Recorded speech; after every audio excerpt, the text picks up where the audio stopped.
નમસ્કાર વિદ્યાર્થી મિત્રો, ધોરણ 10 ગણિત પ્રકરણ 7 યામ ભૂમિતિ. ગયા લેક્ચરની અંદર આપણે અંતવિભાજનના સૂત્રની માહિતી મેળવી. તો હવે આપણે આ લેક્ચરની અંદર એના લગતા જે દાખલા છે દાખલાઓની આગળ ગણતરી કરીએ. તો ચલો સૌપ્રથમ પહેલો દાખલો જોઈએ. તો બે બિંદુઓ છે -1 7 -1 7 અને 4 - 3 4 - 3 નું 2/3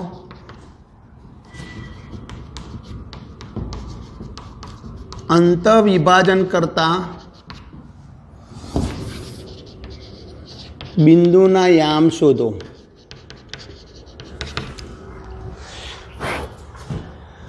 -1 7 અને 4 - 3 -1 7 ને 4 - 3 નું 2/3 અંતવિભાજન ગુણોત્તર છે 2/3. અમે એમાં અંતવિભાજન કરતા બિંદુના યામ શોધો.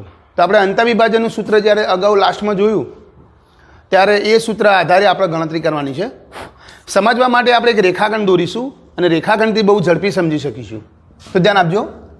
માનો કે એક રેખાખંડ દોરું છું. અહીંયા એ બિંદુ કહું, અહીંયા બી બિંદુ નામ આપું છું. આના યામ છે -1 7 આ પહેલાં, અને આના યામ છે 4 - 3. ઓકે. હવે આ રેખાખંડ પર એક બિંદુ પી છે, જે બિંદુ 2/3 ગુણોત્તરમાં આ રેખાખંડનું વિભાજન કરે છે. એટલે માનો કે હું અહીંયા બિંદુ પી લઉં છું, જેના યામ ટેમ્પરરી આપણે XY લઈએ, અજ્ઞાત, કેમ કે એ શોધવાના છે. તો આ બિંદુ પી છે એ આ રેખાખંડનું 2/3 ગુણોત્તરમાં વિભાજન કરે છે. એનો મતલબ આ બાજુનું માપ છે, આ બાજુનું P થી એનું અંતર 2 છે, અને આ બાજુ P થી બીનું અંતર 3 છે. મતલબ એ બિંદુથી P 2ના ગુણોત્તરના સ્થાન પર છે અને બી બિંદુથી P 3ના ગુણોત્તરના સ્થાન પર છે. એટલે એવું કહેવાય છે કે P બિંદુ એ આપણો અંતવિભાજન કરતું બિંદુ છે, જે 2/3ના ગુણોત્તરમાં અંતવિભાજન કરે છે. હવે બીજી બાબત કે હવે આ એના યામ છે ને આ બીના યામ છે, એને આપણે x1 y1 ને x2 y2 નામ આપી દઈએ, જેથી સરળતા રહે. તો ધારો કે x1 બરાબર -1 બરાબર, y1 બરાબર 7, x2 બરાબર 4 અને y2 બરાબર -3. બરાબર. x1 y1 પેલા નામ આપી દીધા x1 y1, આને નામ આપી દીધા x2 y2. અને બીજું આ જે બે બિંદુઓ છે જે ગુણોત્તર કરે છે ને, આ બે મૂલ્યો છે 2 અને 3, એ આપણે m/n ના ગુણોત્તરમાં લખીએ. m/n બરાબર 2/3. એનો મતલબ એ કે mનું મૂલ્ય આપણે 2 લઈશું, nનું મૂલ્ય 3 લઈશું. ઓકે. એ ગુણોત્તર છે. હવે બીજું સૂત્ર લખું છું, ધ્યાન આપજો. રેખાખંડ ABનું 2/3 ગુણોત્તર 2/3 ગુણોત્તરનો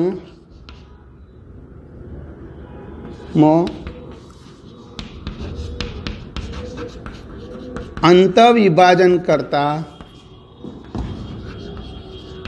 બિંદુના યામ. બરાબર. રેખાખંડ ABનું 2/3 ગુણોત્તરમાં અંતવિભાજન કરતા બિંદુના યામ. 2/3 અંતવિભાજન કરતું બિંદુ કયું છે? તો P. તો લખીશું અહીંયા PXY બરાબર, હવે સૂત્ર આખું સૂત્ર જ છે આમ તો, mx2 + nx1 / m + n, બીજું my2 + ny1 / m + n. બસ આ યામ સ્વરૂપ છે આનું સૂત્ર. આનું સૂત્ર કઈ રીતે છે? યામ સ્વરૂપે છે. તો જો યામ મૂકીએ આપણે આની અંદર. ચલો જોજો. 3 m. હવે એમનું મૂલ્ય મૂકો તો એમ કેટલા છે? તો અહીંયા જોયેલા બધા મૂલ્ય આપેલા છે. 2. x2નું મૂલ્ય કેટલું? 4 પ્લસ nનું મૂલ્ય કેટલું? 3 અને x1નું મૂલ્ય કેટલું? -1 / 2 + 3. હવે બીજો યામ લખીએ. my2, m એટલે 2, y2 એટલે -3 પ્લસ n એટલે 3 અને y1 એટલે 7 अपॉन 2 + 3 ઓકે, ખ્યાલ આવી ગયો? mx2 nx1 upon m plus n my2 plus ny1 upon x plus m plus n આ પ્રમાણે આ બધા મૂલ્યો મૂકી દીધા. હવે એનો ગુણાકાર કરીએ. ચલો જુઓ, તો 4 દુ 8, -3 એકા -3, નીચે 5, બરાબર. 3 દુ -6 અને 7 તરી 21 अपॉन 5, બરાબર. તો જો શું આવશે? 8માંથી 3 એટલે 5 ભાગ્યા 5 અને 21માંથી 6 એટલે 15 ભાગ્યા 5. આ બાજુ લખું છું બરાબર, કેમ કે પેલા પી એક્સ વાય તો ચાલ્યા જ આવે છે, કારણ કે એના યામ શોધવાના છે. 5માંથી 5 ભાગ્યા 5 એટલે 1 અને 15 ભાગ્યા 5 એટલે 3. તો બોલો પીના યામ કયા? તો અંતવિભાજન છેલ્લે લખવાનું. રેખાખંડ એ બીનું અંતવિભાજન કરતા બિંદુના યામ બરાબર પી 1 3, બરાબર. તો આ રીતે આ દાખલાની ગણતરી થાય. જોઈ લીધું? અંતરસૂત્ર હતું જે અગાઉ ભણ્યા હતા, અંતરસૂત્ર. એ અંતરસૂત્રની અંદર બધાના ડિસ્ટન્સ શોધવાના હતા. તો આપણે જનરલી એ ટોપિકની અંદર બધા ડિસ્ટન્સ શોધતા, બધા સૂત્રોનો ઉપયોગ, મતલબ ડિસ્ટન્સ શોધતા સૂત્રનો ઉપયોગ કરીને બધા દાખલાઓની ગણતરી અલગ અલગ કરી હતી, જેમાં ચતુષ્કોણ, ત્રિકોણ, બરાબર, વગેરે ભૌમિતિક આકૃતિઓની રચના બનતી હતી. હવે આની અંદર અંતવિભાજન. અંતવિભાજન એટલે તો ખ્યાલ આવી ગયો ને તમને? બે રેખા, એ કોઈ રેખાખંડના બે અંત્યબિંદુઓને વચ્ચેના ભાગ પર કોઈ બિંદુ કેટલા ભાગમાં વિભાજન કરે છે, બસ એના યામ, એટલે એનું કહેવાય અંતવિભાજન. તો આ રેખાખંડ એબી પર અંતવિભાજન જે કરે છે પી બિંદુ 2:3ના ગુણોત્તરમાં, એના યામ છે 1 3. બસ આ રીતે ગણતરી કરવાની છે. હવે આવા અંતવિભાજનને લગતા દાખલાઓ ચાલુ થશે, તો તમે આનો નોટબુકમાં ઉતાર દો. આવા બીજા કેટલાક એક્ઝામ્પલ તમે ગણતા રહેજો. ટેક્સ્ટ બુક યા પ્રેક્ટિસ વર્ગ યા બીજું કોઈ સાહિત્ય હોય એમાંથી સતત ગણતા રહેજો, પ્રેક્ટિસ કરતા રહેજો. ચલો બીજો દાખલો ગણીએ આપણે. ધ્યાન આપજો.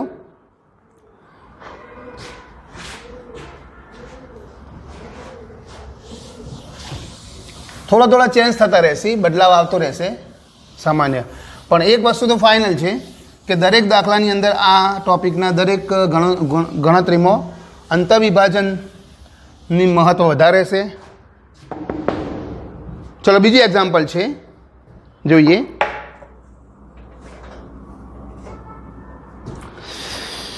ચાર -1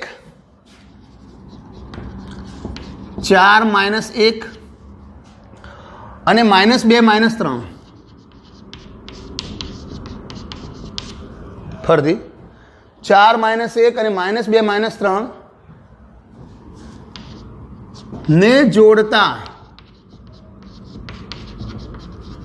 રેખાખંડના ત્રિભાગ બિંદુના યામ શોધો. ત્રિભાગ બિંદુ એટલે શું? તો આ નવો પોઈન્ટ આવ્યો, બરાબર. આ બહુ અગત્યનો દાખલો છે, પોઈન્ટ. આમાં કોઈ પણ એક્ઝામ્પલ આવી શકે. ત્રિભાગ બિંદુના યામ. ત્રિભાગ બિંદુના યામ એટલે આને આપણે એક રેખાખંડ પરથી જ સમજીશું. ત્રિભાગ બિંદુ એટલે શું? કે ધારો કે એક રેખાખંડ દોરું છું, એ બિંદુ, બી બિંદુ.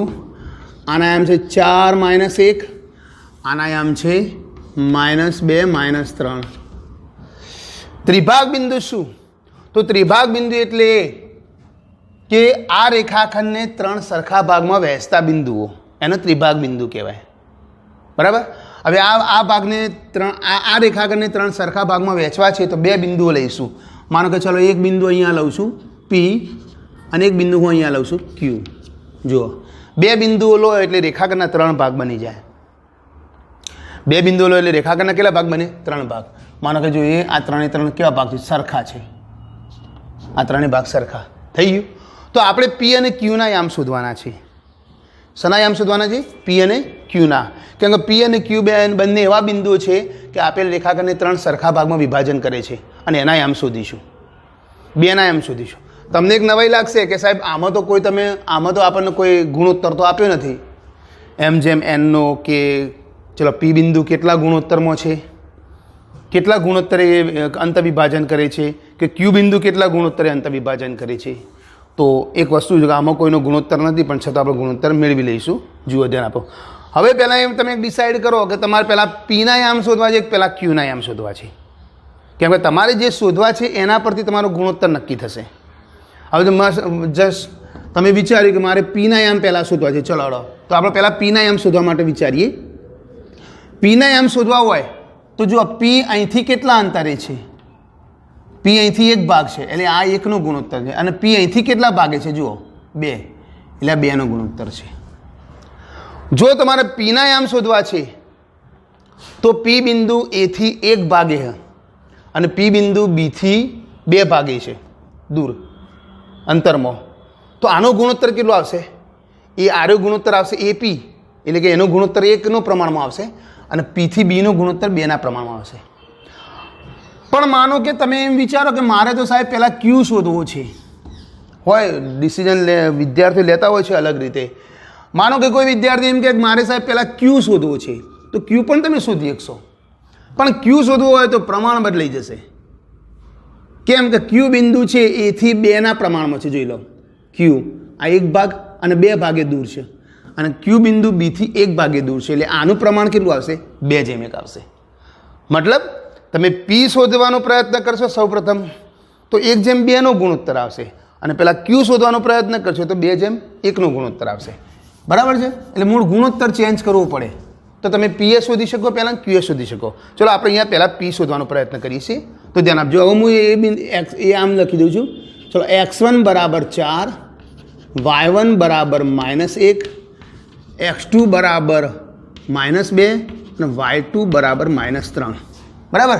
બીજું m/n બરાબર 1/2, કેમ કે આપણે પહેલાં પી શોધીશું. એટલે જ્યાં લખું છું, રેખાગણ એબીનું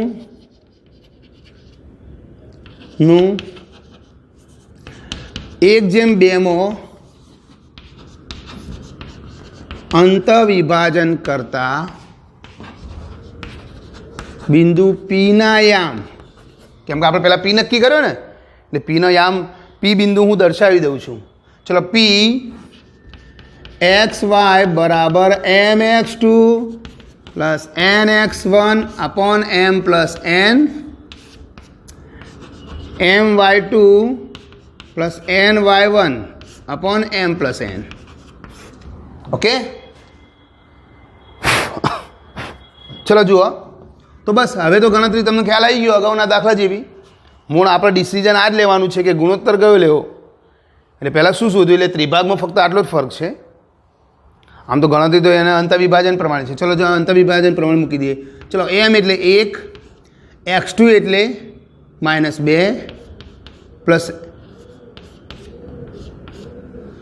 n એટલે 2 અને x1 એટલે 4. નીચે 1 + 2. આ બાજુ m એટલે 1, y2 એટલે -3, આ 2 અને y1 એટલે -1. નીચે 1 + 2. ચલો આગળ. તો 2 × -2 અને 4 × 2 = 8, નીચે 3. બરાબર. 2 × -2 અને 4 × 2 = 8, નીચે કેટલા આવે? 3. અહીંયા 3 × -3 અને 2 × -2, નીચે આવે 3. તો શું આવશે? 8માંથી 2 જાય એટલે 6/3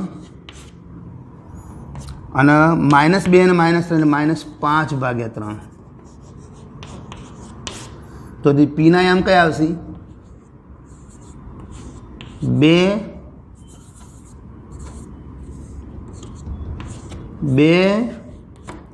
અને -5/3. આ કોના યામ આવ્યા? પીના યામ આવી ગયા. તો પીના યામ આપણને મળી ગયા. ટેલી કરી લેજો, કદાચ કોઈ ભૂલચૂક ના હોય. બસ આ બધું ખાસ ધ્યાન રાખવું. આ બધા દાખલાઓની અંદર આ બાબત ધ્યાન રાખવી પડશે કે આની ગણતરીમાં ઘણીવાર પ્રોબ્લેમ્સ એક આવે છે કે ઘણીવાર મૂલ્યો ક્રોસ થઈ જતા હોય છે. મૂકવામાં થોડી ભૂલચૂક રહી જાય તો આપણે ધ્યાન રાખવું પડે, કેમ કે આ યામ મૂકવામાં મિસ્ટેક થઈ શકે ઉતાવળમાં. તો x2 એટલે -2 બરાબર છે, n એટલે 2, x1 એટલે 4, 4 × 2 = 8, માંથી 2 જાય એટલે 3, 3 × 6 = 2 આવી ગયા.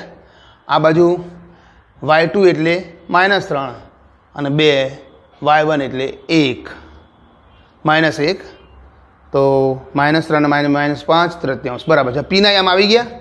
ચલો પીના યામ કયા આવ્યા તો અહીંયા લખી દઈએ આપણે. ચલો 2 અને -5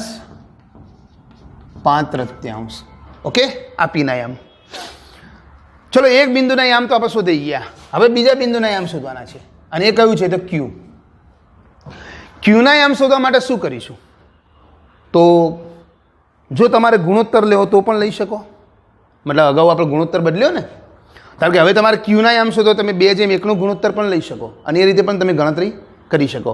પણ હવે એક બીજી વાત કરું, પીના યામની અંદર અંતઃવિભાજનના સૂત્રનો ઉપયોગ થશે. બાકી ક્યુનો યામ શોધવા છે ને તો બિલકુલ સરળ થઈ ગયું. સમજો કઈ રીતે સરળ. હવે મધ્યબિંદુના યામનું સૂત્ર લઈશું. હવે તમે કહેજો કઈ રીતે મધ્યબિંદુના યામનું સૂત્ર, તો સાંભળો. જ્યાં સુધી પી નહોતો શોધાયો ત્યાં સુધી ક્યુ અને પીનું પ્રમાણ માપ હતું. એ પ્રમાણના આધારિત પર ગણતરી થતી હતી. હવે પીના યામ આપણે શોધાઈ ગયા તો તમે જુઓ ક્યુ બિંદુ છે એ પીબીના મધ્યમાં આવી ગયું. સમજણ પડી? પી બિંદુ અરે ક્યુ બિંદુ છે ને, ક્યુ બિંદુ એ પી અને બીના મધ્યમાં આવી ગયું અને પી ને બીના મધ્યમાં આવી ગયું. એટલે આના માટે પછી મધ્યબિંદુના યામનું સૂત્ર લઈશું આપણે. પછી શું કહે અગ્ર રસ્તા પર જવું પડે પ્રમાણ માપ લઈને. હવે તો મધ્યમાં આવી ગયા એટલે મધ્યબિંદુના યામ તો લખું છું. પીબીનું મધ્યબિંદુ ક્યુના યામ ક્યુ એક્સ વાય. હવે જુઓ હું પહેલાં એક સૂત્રમાં અહીં સૂત્ર મૂકું છું, પછી તો લગભગ કદાચ મધ્યબિંદુના યામ શોધવા માટે તો સૂત્ર પણ મૂકવાની જરૂર નહીં. તો સૂત્ર કયું હતું? x1 + x2/2 અને y1 + y2/2. પણ સૂત્ર નહીં મૂકીએ. કેમ કે એટલા માટે સૂત્ર નથી મૂકો કે x1 x2 એટલે તમે આ લઈ લેશો, કદાચ પેલાનો ઉપયોગ કરી લેશો, એટલે આપણે સૂત્ર મૂકવું જ નહીં. ચલો ક્યુના યામ, પીબીનું મધ્યબિંદુ ક્યુના યામ તો જોઈ લો. હવે હું તમને કહું, ચલો પીબીનું મધ્યબિંદુ ક્યુના યામ તો પીના યામ લઈ લો. જો 2 અને આ બાજુનો યામ બંનેનો x યામ લઈ લો. સાંભળો, ધ્યાન આપજો. બંનેનો x યામ લઈ લો તો 2 - 2/2 કેમ કે x1 + x2/2 y1 + y2/2. 2 - 2/2 અને -5 તૃતીયાંશ -3/2. જોયું? તો પહેલા યામ સાથે પહેલો યામ અને બીજા યામ સાથે બીજો યામ, અને એને 2 ભાગી દેવા એટલે મધ્યબિંદુના યામ મળી જાય. ચલો 2/2 એટલે 0/2. ઓકે, અને અહીંયા જોઈ લો, અહીંયા આપણે લસા આવશે. લસા આવશે એટલે કેટલા થશે? નીચે 2 છે, ઉપર 3 છે. જુઓ તો -5 અને 3 × 9. ઓકે, ચલો 0/2 એટલે તો યામ 0 થઈ ગયો. અહીંયા 9 નું પહોંચ કેટલા થશે? તો -14. બરાબર, આ તગડું નીચે જશે એટલે 3 × 2 = 6. 0 14/6 કરો એટલે આના 2 ભાગો તો -7. બરાબર ને, આ 2 ભાગો તો 3. તો આ કોના યામ આવ્યા? ક્યુના યામ આવ્યા. ઓકે, આ પીના યામ આવે. તો પીના યામ અને ક્યુના યામ આ રીતે તમે શોધી શકો. તો પીના યામ છે 2 - 5 તૃતીયાંશ અને ક્યુના યામ છે 0 - 7 તૃતીયાંશ. ઓકે, તો આ પ્રમાણે ત્રિભાગ બિંદુના યામ તમે શોધી શકો. મતલબ પહેલી ગણતરી અંતઃવિભાજનથી અને બીજી ગણતરી તમારા મધ્યબિંદુના યામથી. કેમ કે એક મળશે એટલે બીજું મધ્યબિંદુના યામથી સરળતાથી મળી જશે. ઓકે, તો આ દાખલો નોટબુકમાં ઉતાર દો.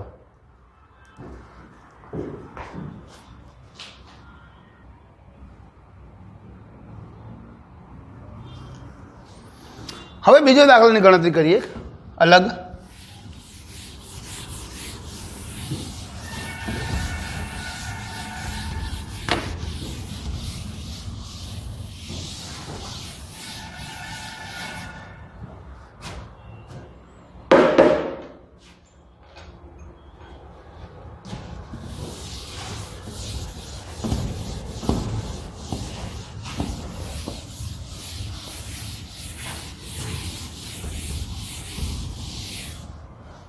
જુઓ,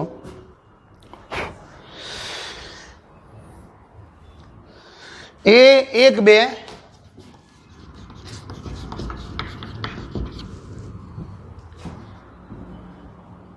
અને બી 4 5, બિંદુ બી 4 5,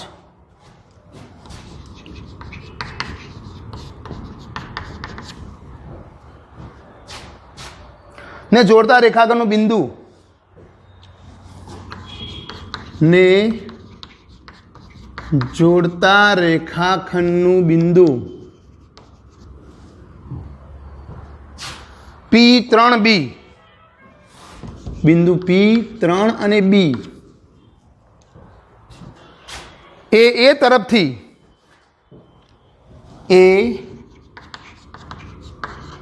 એ તરફથી 2:1 ગુણોત્તરમાં વિભાજન કરે છે. 2:1 ગુણોત્તરમાં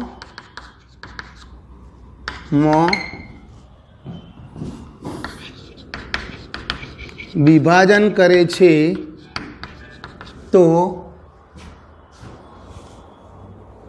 બીનું મૂલ્ય શોધો.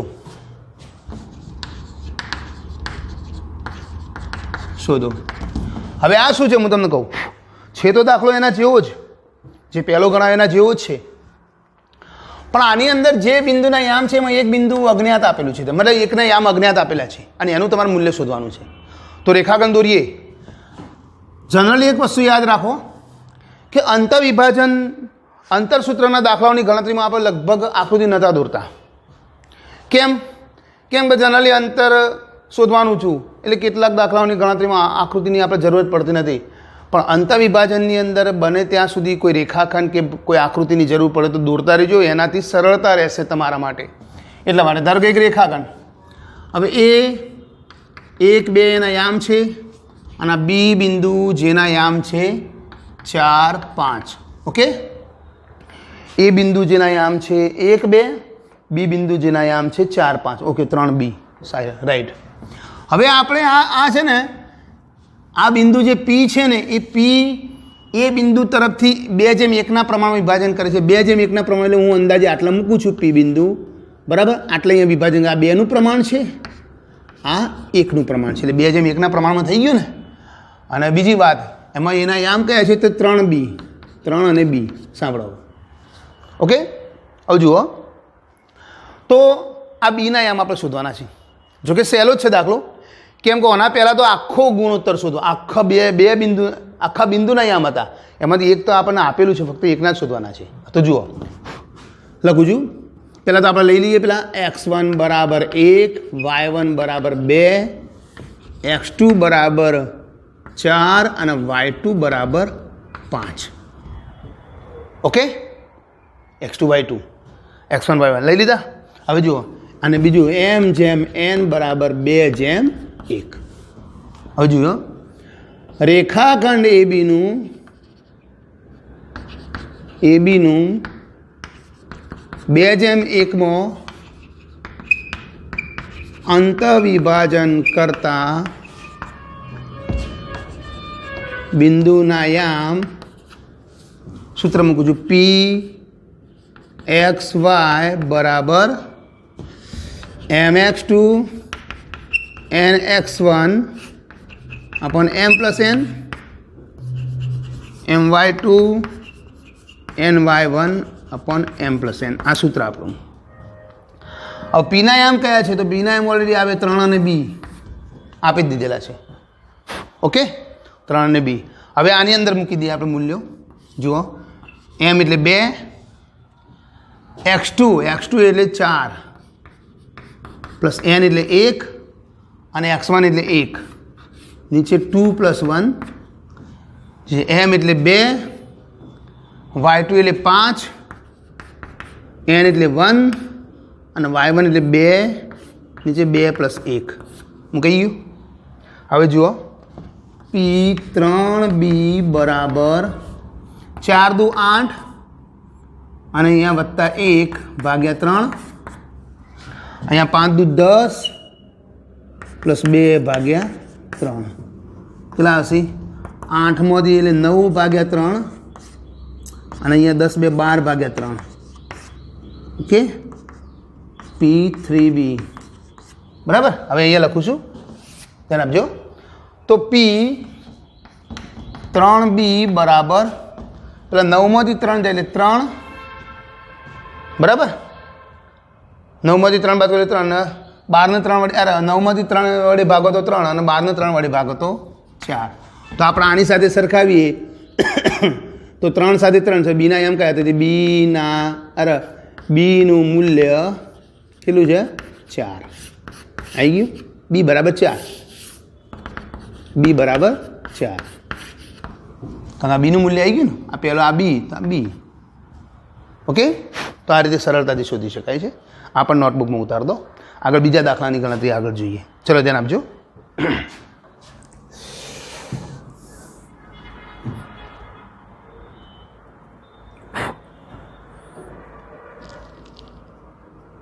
ચલો બીજો બિંદુઓ A 1 2 લખાઈ ગયું નોટબુકમાં ઉતારતા રહેજો દરેક દાખલાને ચલો જુઓ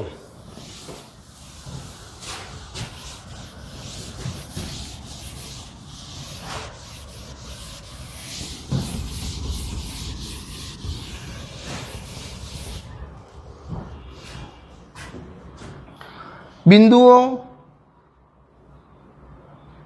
A 1 2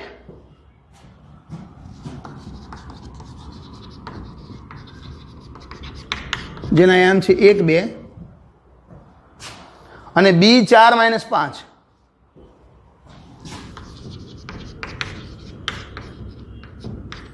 4 - 5 ને જોડતા રેખાખંડનું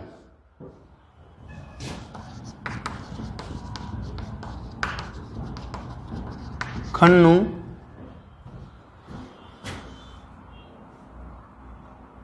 ને જોડતા રેખાખંડનું એક્સ અક્ષ એ તરફથી કયા ગુણોત્તરનું વિભાજન કરે છે એક્સ અક્ષ એ તરફથી કયા ગુણોત્તરમાં વિભાજન કરે છે ઓકે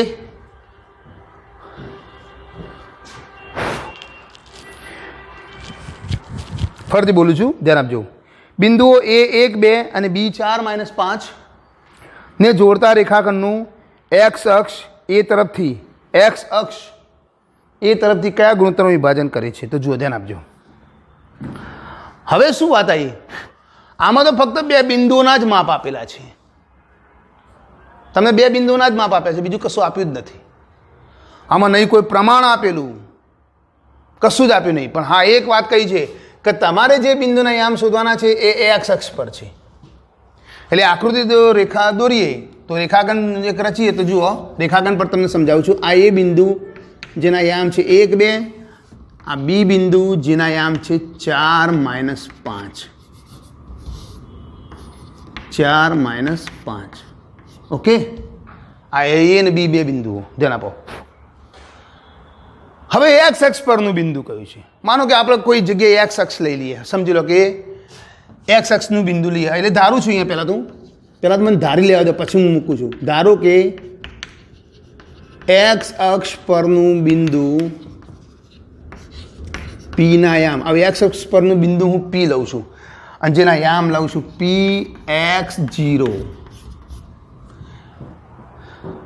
કેમ પી બિંદુના યામ x0 લીધો કેમ કે મેં તમને અગાઉ કહ્યું હતું કે એક્સ અક્ષ પર જો કોઈ બિંદુ હોય તો એનો વાયામ 0 હોય અને વાય અક્ષ પર કોઈ બિંદુ હોય તો એનો એક્સ યામ 0 હોય એટલે આપણે એક્સ અક્ષ પરનું બિંદુ લીધું જેના યામ P(x0) તો સમજી લો કે P હું અહીંયા મૂકું છું ચલો ને અહીંયા P મૂકું જેના યામ આપણે x0 રાખીશું ઓકે હવે આપણે આના યામ શોધવાના છે સાંભળો ધ્યાન આપો શું કરીશું નથી આમાં તો પ્રમાણ કે કશું જ નથી પણ ચિંતા ન કરો પ્રમાણ નથી આપેલું કેમ કે આટલી જગ્યાએ તો પ્રમાણ આપેલું હતું કે ભાઈ 1:2 કે 2:1 1:3 આ દાખલામાં પ્રમાણ જ નથી તો શું કરજો આમાં તો ભલે પ્રમાણ નથી આ દાખલો એટલો બધો અઘરો નથી સિમ્પલ છે બસ તમે તમારા સિસ્ટમ પ્રમાણે ચાલો મતલબ કે તમને જે ફોર્મ્યુલા આપે છે ફોર્મ્યુલા પ્રમાણે ચાલો ફોર્મ્યુલા પ્રમાણે ચાલશો તો ઓટોમેટિકલી તમે તમારા દાખલાના જવાબ સુધી પહોંચશો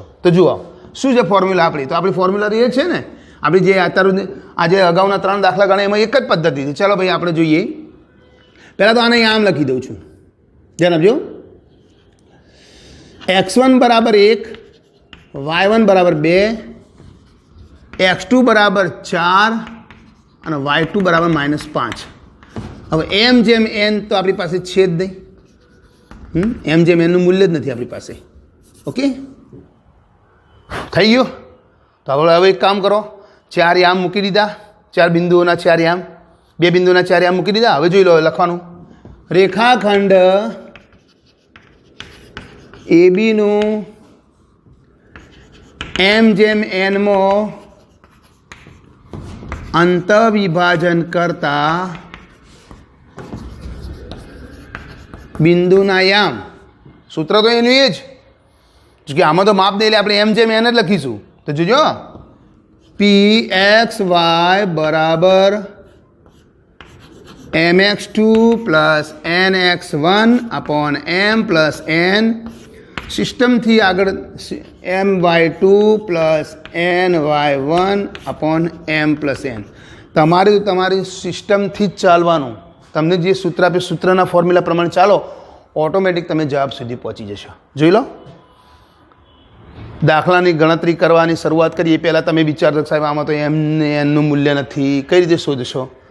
બસ તમે તમારી પદ્ધતિ પ્રમાણે ચાલો. એક ફિગર દોરો, ફિગર પર માપ દર્શાવો, યામ લખો અને પદ્ધતિ પ્રમાણે ચાલો, ઓટોમેટિક તમે જવાબ સુધી પહોંચી. જોઈ લો, તમે સરળતાથી આ ગણતરીને સમજી શકશો. ચલો પીના યામ કયા છે? x0 છે ને, આ ધાર્યા હતા ને px0, કારણ કે x અક્ષ પરનું બિંદુ છે. ચલો જુઓ, એમનું મૂલ્ય છે નહીં. ચલો x2 કેટલા? x2 છે 4 પ્લસ n, x1 કેટલા છે 1 અને નીચે m પ્લસ n. એમ અને એનનું આપણી પાસે મૂલ્ય નથી એટલે એમના એમ જ રહેશે. ચલો બીજી વાત, y2 એટલે કેટલા? તો -5 પ્લસ n y1 એટલે કેટલા? 2 નીચે m પ્લસ n. જેનું મૂલ્ય હતું એ મૂક્યું, જેનું મૂલ્ય નથી એ નહીં મૂક્યું, એમના એમ જ રાખ્યું. બસ એના એ પ્રમાણે જ ગણતરીમાં આગળ વધો. જુઓ, 4m plus n upon m plus n. Okay, તો આ બાજુ -5m plus 2n upon m plus n. બરાબર? વિચારશો કે આ બધું શું છે? અજ્ઞાત ચાલ્યું આવે છે, કોઈ માપ તો મળે એવું નથી, નહીં મળે. હાલ તમે જુઓ, હવે જુઓ આગળ, અહીંયા જુઓ, ધ્યાન આપજો. હવે આ પીના યામ છે x0 અને આ પહેલા યામ છે અને આ બીજા યામ છે. તો પહેલા યામ સાથે પહેલો યામ અને બીજા યામ સાથે બીજો યામ સરખાવી દો. જુઓ, તો x બરાબર શું હશે? 4m plus n upon m plus n. જ્યારે 0 સાથે આ સરખાવો, માઇનસ બરાબર -5m plus 2n upon m plus n. Okay, પહેલા યામ સાથે પહેલો યામનું મૂલ્ય લખ્યું અને બીજા યામ સાથે બીજા યામનું મૂલ્ય લખ્યું. બરાબર? હવે ચાલો બીજી વાત, પહેલાં આપણે આની ગણતરી કરીશું, કેમ કે આની ગણતરી કરશો તો જ તમને આગળ મૂલ્ય m અને n ના મળશે, મતલબ ગુણોત્તરના મળશે. ગુણોત્તરના મૂલ્યથી પછી તમને x યામ મળશે. આ x યામનું મૂલ્ય છે ને, આ ધારી દો ને, આ x યામનું મૂલ્ય મળશે. હવે જો ધ્યાન આપો, આ પહેલી ગણતરી આની કરીશું. હવે આ પેલી બાજુ ગુણાકારમાં છે એટલે 0 થઈ જશે, એટલે -5m plus 2n. Okay, m plus n ક્યાં ગયા? તો 0 સાથે ગુણાકારમાં થઈને 0 થઈ ગયા. ઓકે, ખ્યાલ આવી ગયો? હવે આ 5mનું પેલી બાદ લઈ જઉં છું, 5m બરાબર 2n. બરાબર, પ્લસ થઈ ગયા. હવે પેલો ગુણોત્તર કરીએ આપણે. બરાબર, આ ગુણાકાર સ્વરૂપી છે. હવે ગુણોત્તર કરીએ તો m, હવે આ બાજુના n છે, હું અહીંયા લઈ દઉં તો n નીચે જશે, તો આ બધા 2 ઉપર છે ને 5 નીચે આવશે. ઓકે, ખ્યાલ આવી ગયો? જુઓ, બરાબરની આ બાજુના છે ને m, આ બાજુ n ગુણોત્તર n છે અજ્ઞાત પદ, તો એને છેદમાં લઈ ગયા, આ 2 અને પેલા 5 લઈ, એટલે ક્રોસ જે આપણે કેમ ક્રોસ ગુણાકાર કરીએ છીએ એ ક્રોસ ગુણાકારને પાછા રિવર્સમાં લાવ્યા.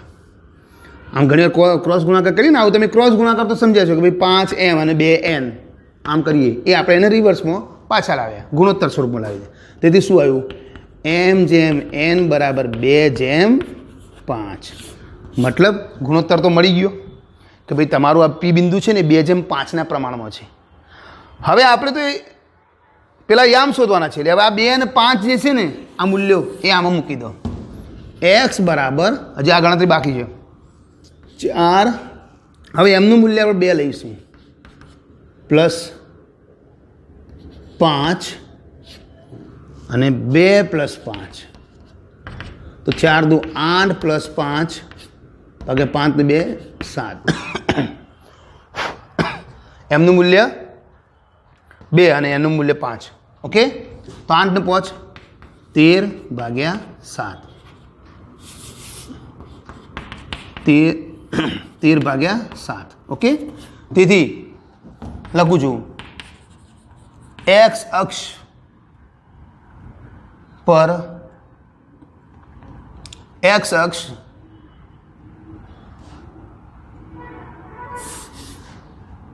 રેખાખંડ AB પર અંતઃવિભાજન કરતા બિંદુના યામ P x0 હતું. તો હવે શું કરવાનું? P 13/7. તો અંતઃવિભાજન કયું કરશે? આ યામ કરશે, 13/7 અને 0, કારણ કે x અક્ષ પરનું બિંદુ છે. ઓકે, તો ચલો લખી લો. બરાબર, આ સાથે આ દાખલાની ગણતરી પૂરી થઈ. આને નોટબુકમાં ઉતાર દો.